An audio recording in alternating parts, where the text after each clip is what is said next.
Bonjour à tous, bienvenue sur notre webinar donc aujourd'hui qui a trait à la transformation digitale et au marketing automation. On va notamment parler aujourd'hui des 10 pièges à éviter en marketing automation. Je vais encore attendre 2 minutes que les derniers participants nous rejoignent.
Ok, alors très bien, je vais démarrer ce webinar qui est notre troisième webinar de l'année.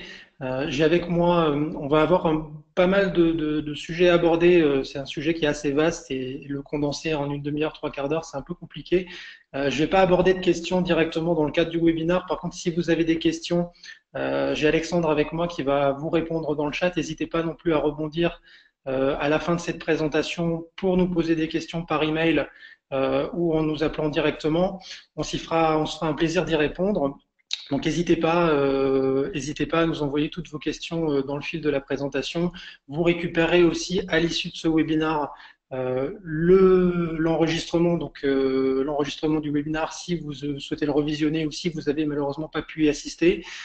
Et on va également vous envoyer un follow-up avec un document téléchargeable qui est un guide sur le marketing automation qui fait environ 45 slides et je vous en reparlerai au cours de la présentation. Donc rapidement un mot sur moi. Moi je suis le fondateur de Markentive. J'accompagne, je suis issu d'une formation de sciences et d'école de commerce. J'ai accompagné assez longtemps des groupes du top 10 pharma dans des questions stratégiques, marketing et notamment marketing digital. Et depuis 2012, je suis donc le fondateur de Marketive, une agence spécialisée en marketing automation et en inbound marketing.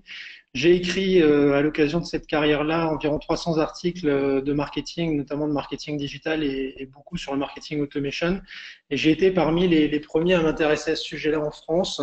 Et je suis notamment intervenu sur la stratégie de marketing automation d'environ 50 sociétés, principalement B2B et de tout secteur. Marketing, donc on est une agence inbound et marketing automation, et on a au sein de l'agence du coup tous les métiers qui sont représentés sur la création de scénarios d'automatisation, la stratégie marketing et stratégie business, l'utilisation des réseaux sociaux, le référencement naturel, la production de contenu marketing. Donc on a tous ces métiers-là qui sont rassemblés au sein de notre agence. On va avoir des clients variés. Historiquement, beaucoup de clients dans le secteur pharmaceutique et puis on a progressivement beaucoup intégré d'entreprises technologiques, des entreprises du logiciel, du SaaS, beaucoup de startups, des comptes industriels et des entreprises dans le conseil et les services, l'immobilier, etc., etc. Comme je vous le disais tout à l'heure, nos clients sont principalement des clients B2B. On a quand même quelques références B2C, mais dans des secteurs qui sont assez spécialisés, notamment le conseil financier, l'assurance et l'immobilier. Les sujets que j'ai envie d'aborder aujourd'hui, je vais vous faire une rapide remise en situation du marketing automation et comment on y est arrivé là. Et je vais rentrer dans le vif du sujet aujourd'hui, qui sont les 10 pièges à éviter pour réussir votre projet de marketing automation. C'est une présentation que j'ai fait au salon e-marketing la semaine dernière. S'il y en a un d'entre vous qui ont assisté à cette présentation, malheureusement, ça va être la même. Donc, je vous invite à retélécharger le guide sur les 45, qui fait 45 slides sur le sujet, mais on va réaborder les mêmes thèmes et j'espère que ça vous intéressera. Donc, le marketing automation, comment on en est arrivé là? Aujourd'hui, le marketing automation, si on regarde les sites internet du marché français, On regarde les technologies qui sont installées. C'est pas évident d'avoir une vision claire d'aujourd'hui le marketing automation en France. Qu'est-ce que ça représente? Si on s'intéresse à des outils comme DataNice, donc DataNice, c'est un outil qui aujourd'hui va screener l'ensemble des technologies qui sont installés sur les sites internet des entreprises et des sites internet de manière générale en France. On va remarquer qu'environ 2000 à 2500 sites internet aujourd'hui sont équipés avec des outils de marketing automation, dont vous voyez la liste ici. On va retrouver du HubSpot, du Pardot, du Marketo, du Webmecanic, du ActiveCampaign, etc., etc. 2500 sites internet, donc ça ne veut pas dire 2500 entreprises, mais le parallèle est assez rapide. Donc on peut imaginer environ 1500 entreprises sur un marché qui fait plusieurs dizaines, voire centaines de milliers d'entreprises éligibles. Donc on estime que le taux de pénétration du marketing automation aujourd'hui en France est inférieur à 5%, ce qui veut dire qu'on a beaucoup de terrain à explorer et donc beaucoup de marge de progression sur ces sujets. Ça veut aussi dire peu de marketeurs qui s'y sont frottés et peu de marketeurs qui l'ont exploité depuis suffisamment longtemps pour être expérimentés et avoir eu des résultats. Donc c'est vraiment un marché en déploiement et ça nous explique aussi aujourd'hui pourquoi on a besoin d'apporter beaucoup d'informations et beaucoup d'évangélisation sur ce sujet-là. On s'intègre dans le cadre du marketing automation aussi dans la logique pas uniquement marketing. Alors on entend bien marketing automation, mais c'est vraiment aussi une logique de transformation digitale de la stratégie commerciale des entreprises. Et ça part aussi du point de départ que vendre, c'est plus aujourd'hui. Vendre aujourd'hui, c'est plus ce que c'était il y a quelques années, ou il y a une dizaine d'années, ou il y a une vingtaine d'années auparavant. C'est difficile. Aujourd'hui, les gens n'aiment pas être sollicités. Ils n'aiment pas être sollicités de manière intrusive, que ce soit par du téléphone, que ce soit par de l'email. Donc on a besoin de recontextualiser aussi la vente et le marketing automation va participer à ça. Ce souci de ne pas être sollicité par la part des prospects, ça va aussi être renforcé par le fait qu'aujourd'hui, avec le digital, on a déployé tout un tas de nouvelles manières de toucher les prospects avec du digital, avec des pop-up, avec du spam. Donc tout un tas de dispositifs pour être intrusif et aller solliciter nos prospects. Donc tout le monde l'a fait avec intensité. Et ça s'est traduit du coup par l'installation des ad bloqueurs et par une diminution drastique de l'attention. Et on est vraiment dans une guerre de l'attention aujourd'hui. Donc nous, on est un marketeur, on a abusé de ces outils-là. Et de l'autre côté, les prospects, ils ont aussi eu accès à tout un tas d'outils pour changer leur manière d'acheter, changer leur manière d'aller sourcer des prestataires. Ils utilisent les réseaux sociaux, ils utilisent les moteurs de recherche. Ils sont devenus beaucoup plus autonomes dans ce cycle d'achat et on a finalement un rapport de force qui s'inverse entre les méthodes push qu'on faisait beaucoup auparavant et maintenant de plus en plus ces méthodes pull, inbound qu'on va mettre en place visant à attirer des gens qui sont dans une démarche, qui ont un budget, qui ont un projet et qui sont à la recherche de solutions. On parle aujourd'hui à des personas, donc des prospects qui sont à peu près tous différents. Ils sont exigeants, ils sont peu attentifs, ils sont sursollicités. Ils ont parfois des postes différents, des attentes différentes. Certains sont qualifiés par rapport aux produits ou aux services que vous vendez, d'autres ne le sont pas. Certains sont intéressés par ce que vous faites, d'autres ont besoin d'être accompagnés, ont besoin d'être éduqués. Et finalement, ça ne nous fait pas une base email à laquelle on va envoyer la même newsletter une fois par mois, mais peut-être 10, 20, 30 segments différents qui ont besoin d'être exclus, qui ont besoin d'être alimentés, qui ont besoin d'être adressés commercialement, qui ont besoin d'être finalement adressés de manière différente. C'est difficile à faire avec des outils traditionnels. Le marketing automation va nous permettre de créer des segments dynamiques et de pouvoir apporter le bon message au bon moment, au bon endroit. Et ça commence par bien connaître les gens avec qui on parle. Alors on parle parfois de persona, donc cette représentation virtuelle des prospects auxquels on s'adresse. Donc qui vont avoir différents challenges, différentes problématiques, différents besoins, et qu'on va être amené à solliciter, à adresser de manière différente. Donc bien construire des scénarios, bien construire du contenu, bien construire des histoires et faire monter en maturité nos contacts, ça commence déjà par bien les connaître. Et c'est un travail que les entreprises ont parfois un peu bâclé ou qu'elles ont un petit peu théorisé. L'intérêt ici, c'est vraiment de repartir de la base et de se dire à qui on parle et quel message on peut leur apporter pour créer de la préférence et pour les faire monter en maturité. Avec, in fine, la volonté et l'ambition de se dire, je vais apporter le bon contenu au bon endroit à la bonne personne. Alors, c'est une ambition qui est pieuse, c'est facile à dire, c'est difficile à faire. Aujourd'hui, le marketing automation, au sens large, c'est beaucoup d'outils différents. Si vous allez vous équiper demain avec du HubSpot, du Marketo, du Pardot, ce type d'outils-là, généralement, ils intègrent un certain bundle d'outils qui sont communs. On va être capable de créer des landing pages, donc des pages d'atterrissage pour capter du prospect. On va être capable de mettre en place des formulaires. On va être capable de mettre en place des systèmes de management de leads, de l'emailing. Alors ça, souvent, c'est très connu. Mais aussi de l'automatisation au sens plus large, donc de créer des tasks dans le CRM, de créer de l'attribution, de changer des propriétés d'un contact, de l'exclure, de le rajouter à des listes. Donc toute l'automatisation vient bien au-delà du scénario email à J+1, J+5, J+10. On va avoir également accès à tout un tas de statistiques qui sont souvent manquantes aujourd'hui dans le marketing traditionnel. On va être capable d'avoir des données, des KPI au niveau de segments, au niveau de typologie de prospects, au niveau de typologie de produits, au niveau de typologie de contenu. Et toute cette connaissance-là va nous aider à améliorer en continu ce qu'on est capable de faire. Et un dernier point qui va être aussi important et très souvent prioritaire dans cette logique de marketing automation, c'est qu'à un moment ou un autre, le marketing il arrête un peu son travail en bout de chaîne et c'est un moment où le sales, les commerciaux vont prendre le relais pour finaliser la vente et faire en sorte que vos prospects, vos clients, vos contacts soient transformés en clients et que cette information-là remonte dans le marketing automation de sorte à ce que vous ayez une vision close loop de tous les efforts marketing qui ont été faits, lesquels ont généré des opportunités, lesquels ont généré des clients et que vos commerciaux puissent avoir en temps réel l'information marketing sur les contacts qui sont amenés à adresser. Donc si on regarde ça de manière macro, c'est qu'on va avoir plusieurs types de leads, plusieurs types de contacts et plusieurs types de provenance. Il y a de la prospection, il y a des bases de données, il y a tous vos événements marketing et tout vos marketing, votre trafic inbound, donc le trafic aussi de votre site internet, qui va, lui, se séparer en différentes typologies de segments.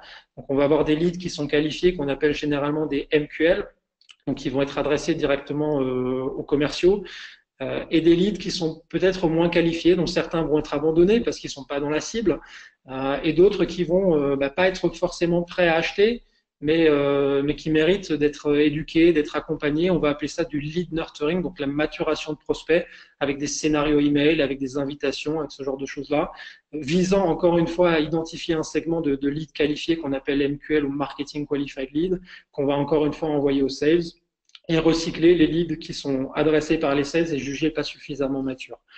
Donc ça, c'est très simple. Si on va un peu plus dans le détail et qu'on met encore un coup de loupe par-dessus, ça peut devenir encore un peu plus compliqué puisqu'on va finalement créer de l'automatisation à l'échelle de chaque campagne, de chaque sujet, avec différents premiums, différents livres blancs, études de cas, démos, et qui vont généralement accompagner le lead ou accompagner le client à travers toute sa réflexion et tout le cycle d'achat, du subscriber jusqu'au client, en passant par des stades qu'on appelle parfois lead, MQL, SQL, opportunity, etc., etc.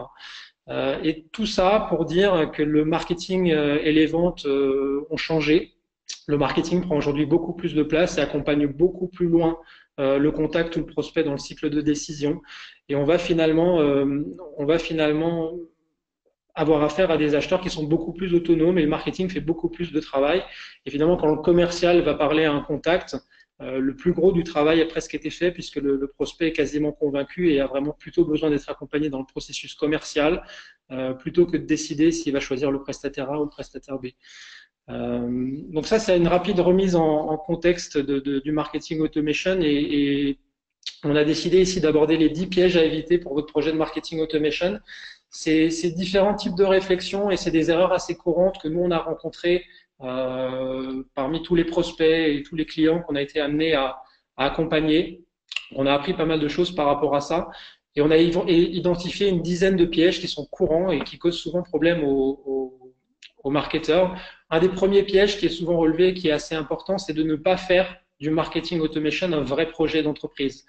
Qu'est-ce qu'on entend par là? C'est que généralement, voilà, ce qu'on a été amené à rencontrer sur le marché, c'est des gens qui ont du Mailchimp, ils ont un outil de SEO, ils ont un outil de social media, ils ont un outil de landing page, ils se disent voilà, je vais avoir un budget pour faire du marketing automation, on y va. Sauf que le problème, c'est si vous n'avez pas le support actif de la direction, si vous n'êtes pas aujourd'hui dans une organisation où les ventes et le marketing travaillent ensemble, ça va être compliqué pour vous de vraiment exploiter le marketing automation de manière complète. dans le sens où le marketing aujourd'hui ne peut pas digitaliser les ventes tout seul.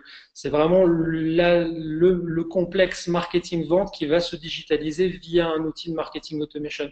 Donc nous, ce qu'on va être amené à vous conseiller, c'est de créer une équipe projet dans le cadre du déploiement d'un projet de marketing automation qui va impliquer autant la direction, le marketing, l'équipe commerciale et aussi les équipes techniques. Si vous essayez de faire du marketing automation en tant que marketeur tout seul dans votre coin, vous allez limiter l'impact de ce dispositif-là et vous risquez de continuer à faire du marketing à l'ancienne avec un outil qui coûte plus cher, puisque vous n'aurez pas réussi à vraiment créer ce pont et cette relation entre le marketing et les ventes et à voir le projet de manière holistique. Donc ça, c'est vraiment un aspect super important. Et je cite ici vraiment support actif de la direction, parce que si la direction, à un moment ou à un autre, ne n'identifie pas ce projet comme étant stratégique et qu'elle n'implique pas les commerciaux ou la direction commerciale et qu'elle ne l'oblige pas à travailler avec vous, ça va être compliqué. Donc ça, c'est un point qui est assez courant. Le deuxième piège qu'on va voir régulièrement, c'est les gens qui vont faire de la technologie le cœur du projet. Donc ne faites pas confiance aux machines, c'est dans le sens où la machine, en fait, les outils de marketing automation vont faire ce que vous leur dites. Ils vont pas automatiser des choses que vous n'avez pas imaginées. Ça reste des outils, hein, c'est pas des formules magiques. Donc le marketing automation n'a jamais sauvé personne. Et c'est important pour vous aussi de vous reconcentrer sur le travail que vous allez être amené à faire en dehors de l'outil. L'écriture des contenus, la production des contenus, les stratégies que vous allez mettre en place pour créer vos circuits de décision, les scénarios de marketing automation que vous allez mettre en place. Tout ça, ça se passe aussi beaucoup en dehors des outils. Donc, essayez d'écrire, de bien connaître vos contacts, de bien comprendre le cycle de vente, de l'avoir bien théorisé, bien approché, et d'avoir du contenu aussi pour alimenter ces différentes étapes. Parce que sinon, vous n'allez rien avoir à mettre dans votre outil de marketing automation. Donc la technologie ne va pas revenir répondre à votre problème, c'est plutôt la technologie qui va vous permettre de mettre en œuvre votre stratégie. Mais si vous n'avez pas de stratégie, si vous n'avez pas réfléchi à vos cibles, si vous n'avez pas réfléchi à vos segments et si vous n'avez pas de contenu, on n'a pas grand-chose à automatiser. Et c'est là où on va se retrouver avec des problèmes. Et donc c'est quelque chose qu'on voit assez fréquemment. Donc des gens qui vont vers le marketing automation, ils ont enfin leur outil et puis une fois qu'ils l'ont, ils savent plus trop quoi faire. Donc, essayez d'anticiper un maximum de choses et de créer finalement des histoires et des scénarios qui, au moment où vous allez avoir votre outil, vont pouvoir y prendre vie.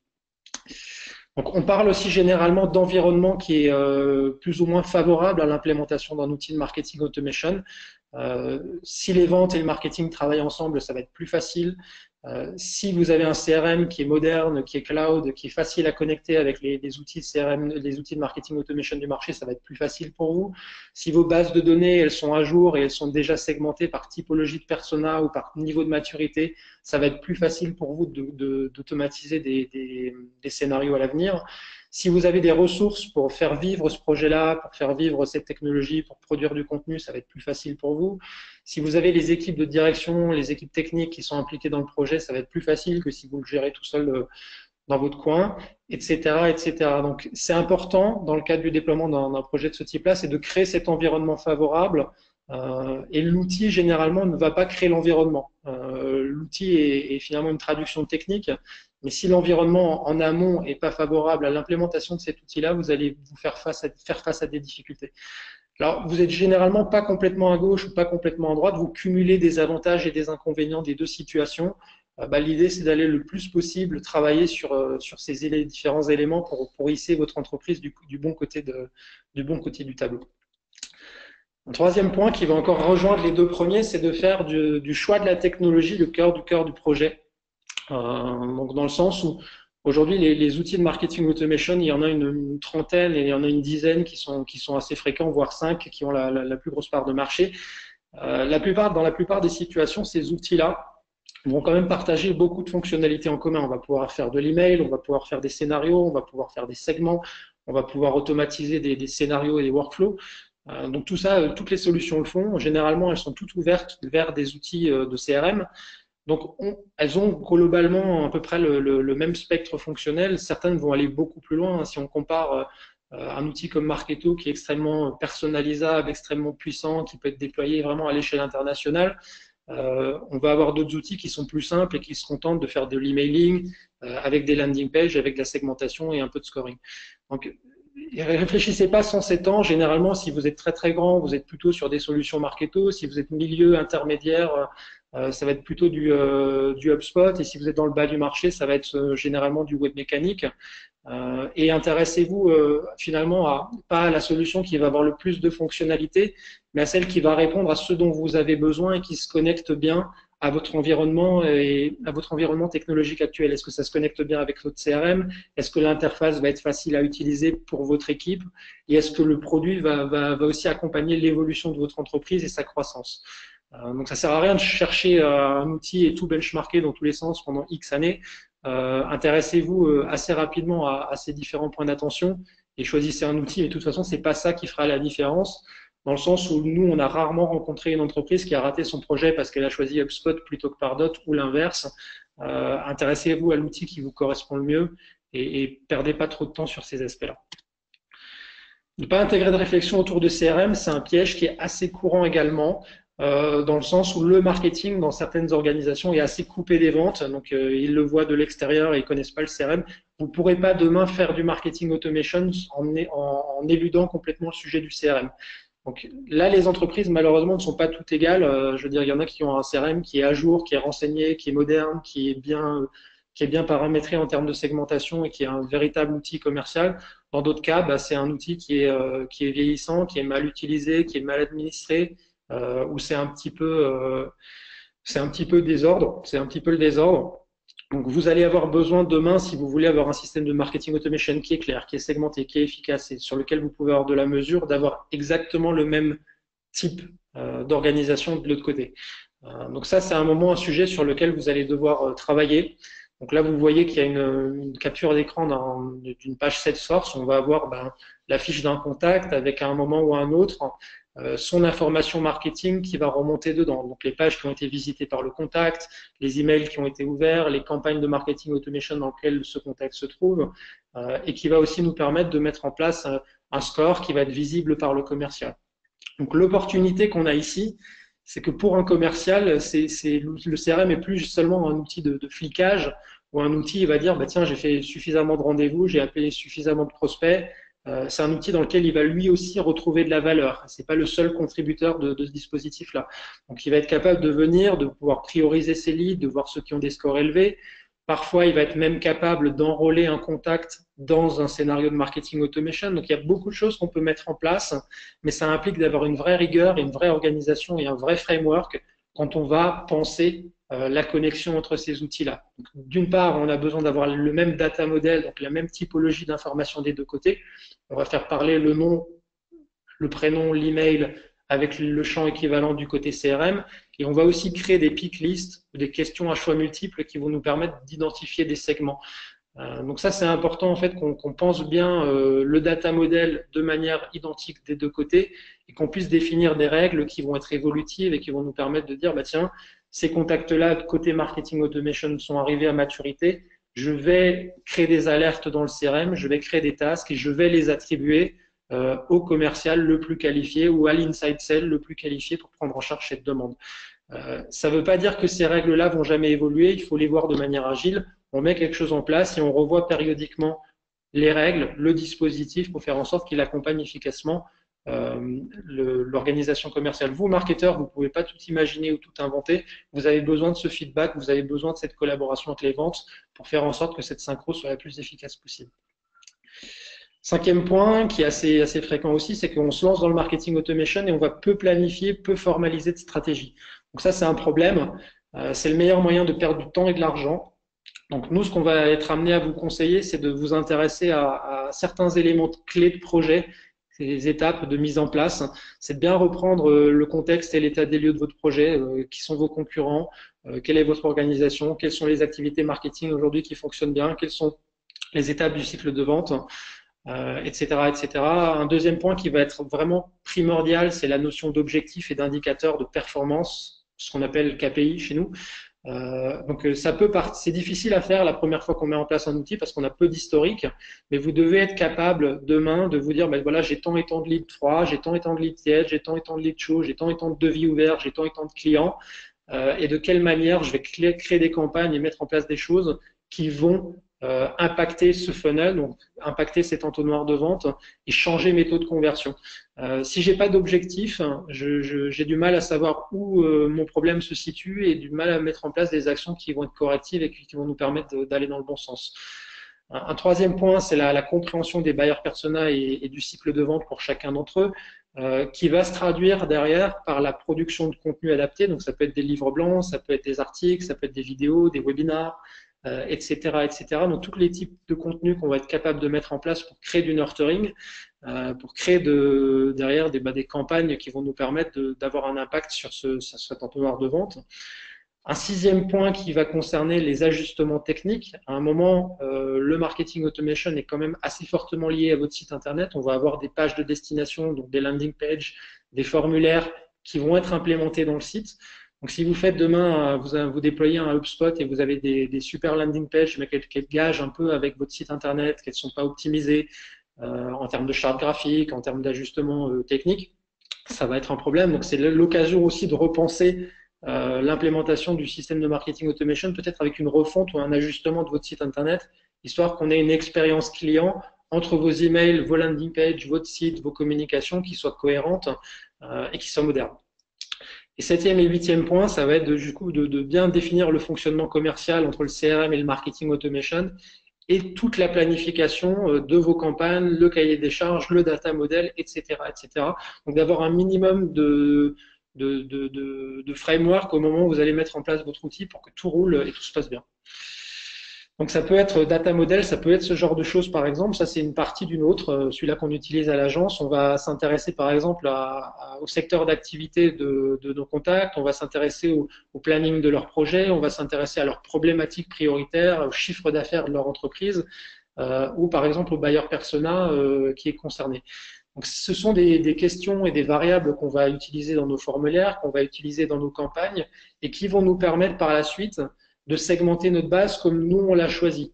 Parce que si on pose que des questions finalement avec des champs libres, donc des champs type prénom, nom, email, job title, votre besoin, etc., etc., on va avoir de la donnée qui n'est pas normalisée, qui ne va pas nous permettre d'activer des segments et d'industrialiser des comportements. Généralement, le point que nous, on va conseiller en termes de segmentation, c'est d'avoir un niveau sur le persona. Est-ce que c'est un DSI? Est-ce que c'est un directeur général? Est-ce que c'est un directeur des achats, etc., etc. Un deuxième point qui nous intéresse, c'est le fit. Est-ce que l'entreprise elle est dans la bonne verticale d'activité? Est-ce qu'elle fait suffisamment de chiffre d'affaires, etc., etc. Donc, est-ce que le contact, au regard de ces paramètres, nous intéresse? Un troisième point va être le niveau de maturité, donc le niveau d'intérêt du contact. Est-ce qu'il est froid, chaud, tiède, en devis, à quelle étape du cycle de vente il va être. Donc là, il faut définir aussi des étapes qui sont adaptées à votre activité. Et le quatrième point que nous, on aime beaucoup parce que ça donne beaucoup d'informations, c'est la problématique d'attaque du contact. Donc, si votre entreprise elle a différents types de services ou différents types de produits, vous n'allez pas forcément savoir vers quel sujet l'emmener en termes de nurturing ou en termes de campagne marketing. Le fait d'avoir posé cette question-là et d'avoir identifié peut-être 5 problématiques courantes autour de votre famille de produits ou famille de services, ça va vous aider à avoir un angle d'attaque et de savoir voilà, le sujet marketing qui va intéresser typiquement ce segment. Ça va vous faire gagner beaucoup de temps et si on reprend ces 4 niveaux de segmentation, le fit, ça permet d'inclure ou d'exclure. Le persona, ça permet d'avoir le niveau d'importance du persona et son type de rôle par rapport au produit ou à la solution. Le niveau de maturité, ça va nous dire est-ce qu'on va aborder des sujets généraux ou plutôt des sujets en bas d'entonnoir. Et la problématique, c'est le sujet en proprement parlé. Et si on a ça, on est capable derrière de créer tous les scénarios possibles pour alimenter nos cibles et avoir du reporting qui est intéressant. Le sixième point, alors on a parlé de mettre en place une stratégie, d'avoir un data model, donc d'avoir du backup sur comment on va mettre en place ce projet. Le sixième point, c'est à l'inverse, c'est aussi de ne pas oublier de rester agile, lean ou itératif. Après, choisissez le mot que vous voulez, mais de garder en fait cette capacité à repenser le système. C'est pas parce qu'on a imaginé une strat au départ qu'on va pas changer. Plus on va faire vivre le système, plus on va récolter d'informations, Et un projet de marketing automation, par définition, n'est jamais terminé. C'est un éternel cycle d'amélioration continue. Vous mettez en place des actions, ça vous donne des résultats, et sur la base de ces résultats, vous mettez en place des actions correctives ou des nouvelles choses. Donc, gardez cet esprit-là agile et essayez de toujours remettre en place les choses. Restez scotché à vos chiffres. Hein. Donc les chiffres, c'est bien beau. Hein. Vous avez des taux de conversion, vous avez des performances de campagne. Essayez d'en tirer des enseignements et de retraduire ça à l'avenir pour mettre en place des actions qui sont plus efficaces. Et aussi, l'effort que vous allez mettre en place n'est pas toujours proportionnel au résultat. Il y a des choses qui prennent peu de temps. Et il faut être astucieux parce qu'on peut avoir beaucoup de quick wins en marketing automation en travaillant sur le produit qui est le plus facile à vendre ou le cycle de vente est le plus rapide, sur la cible qui marche le mieux, plutôt que d'essayer d'aller remplir toutes les cases et de saupoudrer un peu partout. Peut-être qu'il y a quelque chose que vous allez pouvoir mettre en place rapidement et qui aura un impact fort. Choisissez aussi des créneaux de réflexion qui sont assez stable. Nous, on travaille généralement au jour, à la semaine, au mois ou au trimestre avec différents niveaux de problématiques, plutôt opérationnels sur les incréments courts. Et au mois, on commence à avoir des résultats à l'échelle d'une landing page, à l'échelle d'une campagne en cours, au trimestre plutôt sur le cycle de vente. Donc, essayez de choisir des incréments où vous allez regarder un certain nombre de KPI et qui vont vous permettre de mesurer ce que vous faites et de mettre en place des actions qui vont être cohérentes par la suite. Donc, gardez cette méthodologie et cet esprit agile dans ce que vous êtes en train de mettre en place. Un septième piège qui est assez fréquent lui aussi, c'est le fait de ne pas produire suffisamment de contenu marketing.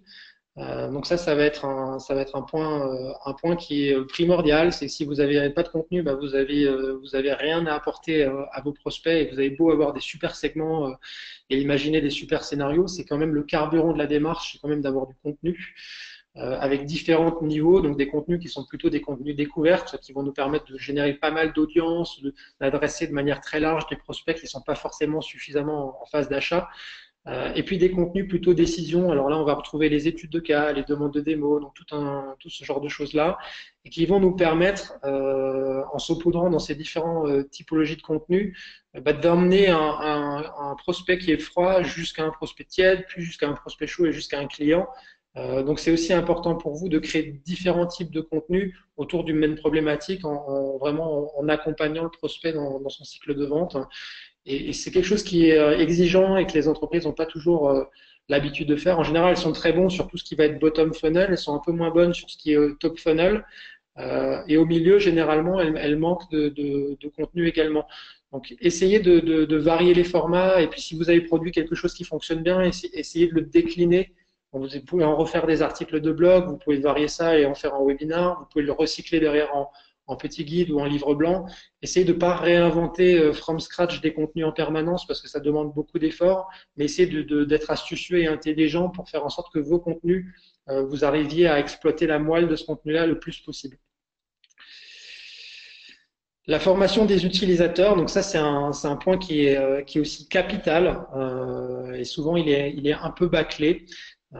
Dites-vous aujourd'hui que beaucoup d'informations, c'est pas forcément un sujet le marketing automation qu'on a appris à l'école, hein, encore aujourd'hui. Hein. Mais c'est un sujet qui viendra certainement de plus en plus se faire partie des formations initiales, mais c'est pour l'instant pas encore vraiment le cas.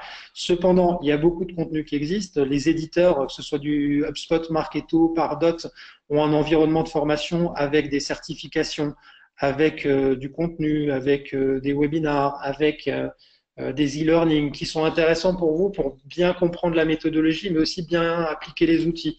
Et finalement, les deux sont importants, c'est de bien maîtriser la méthode et de bien maîtriser l'outil que vous aurez choisi. Et ça, c'est important, même si vous allez outsourcer beaucoup de choses auprès d'une agence, plus vous êtes capable de vous approprier et la méthode et les outils, plus vous allez être un bon teammate avec votre agence pour travailler ensemble et créer de la valeur. Même si vous sous-traitez tout, vous allez toujours avoir besoin d'avoir un regard critique, de pouvoir comprendre la logique et à un moment ou à un autre aussi de pouvoir être réactif quand vous voyez des choses sur vos landing pages, dans vos campagnes, dans vos segments, que plus vous comprenez, plus vous allez être bon et mieux ça va fonctionner avec votre agence. Donc, et ça va être valable aussi quelle que soit votre position. C'est pas parce que vous êtes CMO ou CDO ou directeur marketing que vous devez pas à un moment vous intéresser à la logique d'une landing page et aux bonnes pratiques d'une landing page pour identifier aussi les erreurs de vos équipes et pour à un moment aussi challenger votre prestataire sur ce qui est réalisé, sur comment vous allez pouvoir aller de l'avant. Un neuvième point qui n'est pas vraiment un piège, mais qui est aussi un biais de pensée que je retrouve assez régulièrement chez nos prospects, c'est ce que j'ai appelé moi le syndrome de ce qui se passe après le téléchargement du livre blanc A. Dans le sens où généralement une entreprise, quand elle va mettre en place le marketing automation, elle est très contente de pouvoir automatiser ses scénarios. Puis elle va se dire, bah tiens, le client, le contact demande un livre blanc A. On va attendre 5 jours, puis on va lui envoyer un mail lui proposant de télécharger le livre blanc B, puis on attend encore une fois 5 jours, on va lui proposer de télécharger le livre blanc C, etc., etc. Alors cette vision-là, elle n'est pas tenable. Elle marche quand vous avez 3 livres blancs, mais elle n'est pas du tout évolutive.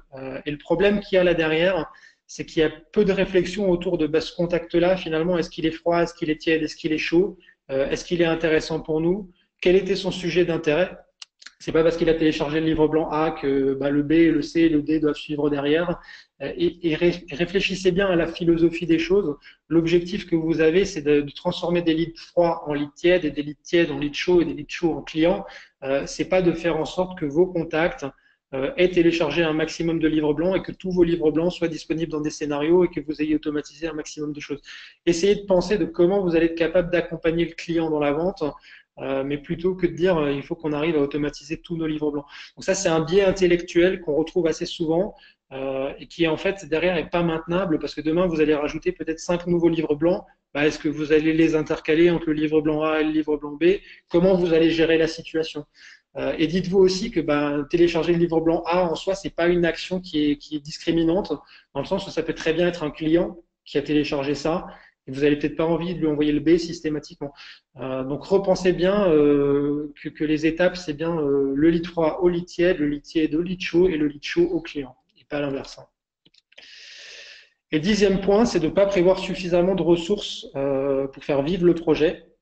Donc ce qui est assez courant, c'est que il y a beaucoup d'argent qui peut passer dans la technologie ou beaucoup d'argent qui peut passer dans l'accompagnement. Dites-vous que c'est un projet qui va être gourmand quand même en ressources, autant sur le point de vue technologique que sur le point de vue accompagnement au départ, que sur le point de vue faire vivre la méthode, mais c'est la seule manière d'y arriver. Vous avez besoin d'avoir des personnes en interne qui sont compétentes, vous avez besoin éventuellement de vous appuyer sur un prestataire, vous avez besoin de produire du contenu. Donc si vous n'avez pas prévu des ressources demain pour automatiser du contenu, ça va être compliqué. Et méfiez-vous aussi tiens, on a un dev en interne ou on a un marketeur en interne. Aujourd'hui, cette personne-là, peut-être qu'elle s'occupe beaucoup des events, elle s'occupe peut-être de votre communication print, elle s'occupe peut-être de beaucoup de choses, et peut-être que virtuellement, elle est capable de faire ces choses, mais est-ce qu'elle a la bande passante pour le gérer? Donc, posez-vous bien des questions des ressources. Demain, le marketing automation, ça multiplie les angles d'attaque, ça multiplie les contenus à produire, ça multiplie aussi le travail à faire. Donc, ça veut dire qu'il faut prévoir des ressources, bien planifier ce projet-là et faire quelque chose qu'on est capable de tenir. Ça sert à rien de dire, on va faire 10 livres blancs par mois. Si vous y arrivez un mois et que derrière, il ne se passe plus rien, c'est une logique qui est itérative. Trouvez un rythme qui est tenable pour vous et mettez-vous-y. Et vous avez besoin également de ressources internes, même si vous allez sous-traiter la plus grosse partie de cette activité, dans le sens où l'agence va avoir besoin d'un interlocuteur qui est compétent, qui est disponible et qui a pouvoir de décision et pouvoir de coordonner en interne. Donc il y a également du crédit, d'où le besoin d'impliquer à un moment ou à un autre la direction générale dans cette affaire. Donc essayez toujours de prévoir les ressources qui vont être capables de vous emmener vers vos objectifs. Et pour résumer tout ça, donc la manière dont on va être amené à accompagner des entreprises et ce qu'on leur conseille de mettre en place au sein de leur projet, c'est de vraiment avoir une phase de réflexion sur des workshops et de la stratégie qui vise à adresser tous ces points, qui va être conduite généralement en 3 à 6 semaines en fonction de la complexité du projet. Le setup technique, donc mettre en place l'outil, importer les contacts, créer les segments, créer les templates de landing page, les templates email, mettre en place les formulaires sur le site et tout ça de manière logique avec des bonnes conventions de naming, avec du coup quelque chose qui soit maintenable et qui soit bien paramétré et avec des bons documents de framework. Donc ça de 1 à 4 semaines et derrière le déploiement de campagne, par définition ça s'arrête jamais. Donc essayez toujours de prévoir les ressources et de faire en sorte que vous puissiez tenir ce projet-là dans la durée. Optez pour des livrables et un cahier des charges qui est précis, hein, qui va reprendre toute la partie contenu, évolutivité, les timelines et toutes les dates et tout ce qui doit être mis en place. Connaissez bien vos cibles. Alors, si vous partez directement à créer des segments et des contenus et que vous n'avez pas bien maîtrisé le persona et les trois étapes du cycle de vente sur l'awareness, la considération, la décision et éventuellement le resell ou l'upsell derrière, ça va être des choses qui vont être primordiales. Et ce qu'on vous conseille également, c'est d'opter pour un outil de gestion de projet. Donc il y en a plusieurs. Vous avez du Basecamp, vous avez du Asana. Il existe aussi des outils qui sont maintenant de plus en plus intégrés au système de marketing automation. Donc des outils de calendrier, des outils de collaboration. Donc c'est important d'en avoir un parce que le projet de marketing automation, vous n'allez pas le conduire tout seul. À un moment, vous allez faire produire du contenu en interne, vous allez faire produire du contenu en externe, vous allez avoir un dev en interne ou en externe qui va créer, qui va devoir livrer une landing page, qui va devoir livrer une créa. C'est un projet qui est complexe parce qu'il y a plein de petites actions. Donc, essayez d'avoir un référentiel qui est clair, qui est propre et qui va permettre de mettre en place voilà, un vrai calendrier où chacun sait ce qu'il a à faire, quand il doit le faire, avec des dates et qui permet aussi le partage éventuellement de fichiers. Nous, on utilise beaucoup Trello et qui est assez simple à utiliser, qui répond bien à cette typologie de besoin. Et rappelez-vous, après, voilà, le marketing automation, c'est beaucoup de challenges, c'est beaucoup de défis, mais c'est aussi derrière un vrai retour sur investissement quand on le fait correctement. Donc ça, c'est des données qui viennent de Marketo, donc qui expliquent bien que le marketing automation est capable de sourcer 50% de pipeline supplémentaires par rapport à des gens qui n'utilisent pas le marketing automation. Donc en termes de génération de pipeline pour les sales et de contacts qualifiés, on est bien supérieur. On va aussi permettre aux commerciaux de passer plus de temps à vendre et moins de temps à aller travailler sur leur base, à aller sourcer des prospects, à aller qualifier des prospects, à passer des appels pour rien, etc., etc. Et votre likelihood, donc votre probabilité d'atteindre vos objectifs est aussi fortement renforcée puisque vous allez avoir plus d'analytics, vous allez avoir plus d'actions à mettre en place, vous allez aussi plus facilement comprendre qu'est-ce qui doit être mis en place, qu'est-ce qui doit être corrigé. Et donc, votre apport en tant que marketeur derrière à l'atteinte de l'objectif, à l'atteinte des revenus, va aussi être supérieur. Donc voilà, j'arrive au bout de ce webinaire. N'hésitez pas à nous contacter. Donc on a une équipe qui est faite pour ça. N'hésitez pas à nous appeler, à nous envoyer des mails. On a des formulaires de contact, on a des documents téléchargeables donc dans le centre de ressources sur notre site. Et notamment, on a créé un guide, comme je vous disais tout à l'heure, d'environ 45 pages pour réussir votre projet de marketing automation qui reprend certains éléments dont on vient de parler et qui devrait vous donner une bonne visibilité assez pratique sur ce qui peut être fait, sur ce qui peut être mis en place pour réussir votre projet. On est aussi capable aujourd'hui chez Marketing de vous parler des outils, hein, du web mécanique, HubSpot, Marketo. Si vous avez des questions, si vous les utilisez déjà et que vous avez besoin d'aide, que ce soit de l'aide opérationnelle, de l'aide conseil, de la formation, c'est des choses qu'on peut vous proposer. Donc, n'hésitez pas à revenir vers nous. Si vous avez des questions, je pense qu'Alexandre a dû en adresser certaines via le chat. Et sinon, envoyez-nous toutes vos questions sans problème. On y répondra avec grand plaisir. Je vous remercie d'avoir assisté à ce webinaire. Je vous dis à très bientôt pour un prochain webinaire. Merci beaucoup.